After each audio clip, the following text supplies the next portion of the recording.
दास का नाम सुना है, तब से तुम्हारे प्रेम में व्याकुल हो रहे हैं। तो क्या मैं उनसे स्वयं बात कर सकता हूँ?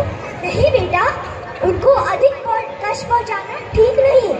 तुम भागवत वस्त्र धारण कर शीघ्र ही वन को जाओ और अपने पिता के वचनों का पालन करो। जैसी आज्ञा माता जी। हे राम, हे राम।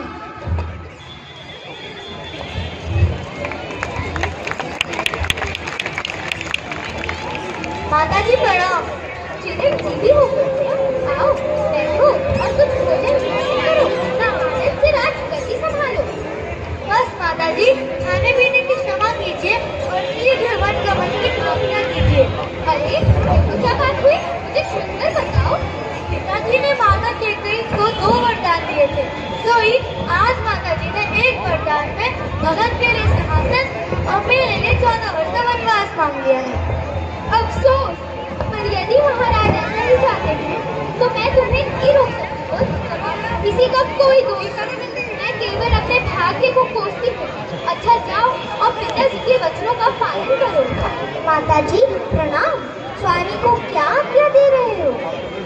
क्या बताऊँ बेटी, कैसे बताऊँ? मेरी वाणी में इतनी शक्ति है कहाँ जो तुम्हें मैं यह समाचार सुनाऊँ। हे प्रभु, अब आप ही बताइए, आप ही मेरी उलझन को मिटाएंगे। बात बहुत साधारण, मन का दुखी होना भी अन्यथा जान पड़ता है। फिर भी यह बात तो सुनो। प्रिया, इसी समय माता के महाराज ने 2 वरदान पाए थे और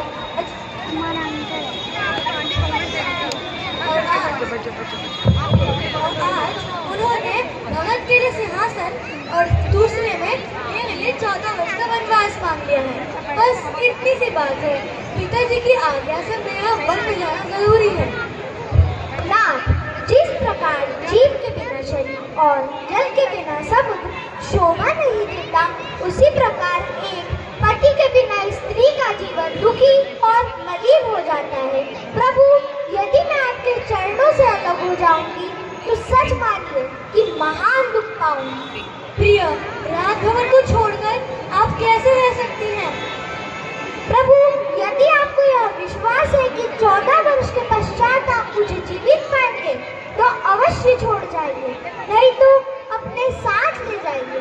बेटा, यह कदापि नहीं मानेगी। जान के अपने पति धर्म को अच्छी तरह निभाए, इसलिए अपने साथ ले जाओ। माता, मुझे आपके वनगमन का समाचार मिला है। क्या अकेले ही जाने का विचार है? नहीं भाई, जानकी भी साथ चलने को तैयार है। आपका यह सेवा? भाई, तुम अभी बालक हो, वन का कठिन जीवन कैसे बिताओगे? राजभवन को छोड़कर बहुत दुख पाओगे। महाराज, आपका उपदेश बड़ा हितकारी है, परंतु राम की तरह लक्ष्मण का रहना बहुत भारी है। जगत में मैं नहीं आपको माता और पिता समझा है। यहाँ आप हो वही मेरी प्यारी अयोध्या है। अगर आप आज्ञा दे तो मैं अपनी प्राण देने तक तैयार हूँ, परंतु यह बात मानने को कतई तैयार नहीं। मैं आपके बिना यहाँ रहूँ अयोध्या में। बेटा राम, लक्ष्मण तुम्हारा साथ कभी भी नहीं छोड़ेगा, इसीलिए अधिक विलंब ना करो और जाओ उसको भी साथ ले जाओ। अच्छा माता जी, अगर आपकी भी यही इच्छा है तो स्वीकार। माते, मुझे भैया के साथ जाने का आदेश दीजिए। और मैं आपके बिना कैसे रहूंगी? तुम्हें सारी माताओं और पिताजी का ध्यान रखना है, इसलिए तुम्हारा यहाँ रहना बहुत जरूरी है।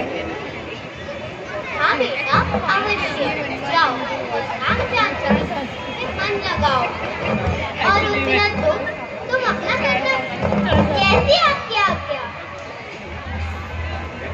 आइए चलते हैं फिर से।